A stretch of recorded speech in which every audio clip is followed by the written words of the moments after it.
Rekaman kamera pengawas yang sempat ramai di media sosial memperlihatkan dua orang memakai seragam anggota polisi tampak tengah bernegosiasi untuk membeli sepeda motor Ramadan Dwi Putra, warga Palembang yang menjual sepeda motornya melalui situs jual beli online.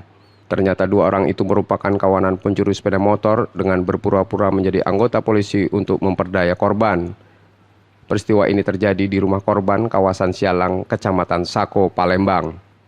Kedua pelaku datang dengan modus akan membeli sepeda motor dan meminta nomor rekening korban. Kedua pelaku yang sudah menaiki sepeda motor korban pun mengaku sudah mentransfer uang. Di saat itulah korban yang sedang memeriksa HP menjadi kesempatan pelaku kabur. Korban mengatakan kedua pelaku mengaku sebagai anggota Brimob Polda Sumatera Selatan. Ya bilang mau test drive, saya nggak kasih kan. Setelah dia test drive nggak kasih, agak lama 5 menit kemudian dia bilang uangnya udah ditransfer. Nah, pas dia bilang udah transfer, saya masuk ke dalam, masuk mengambil dompet, pengecekan.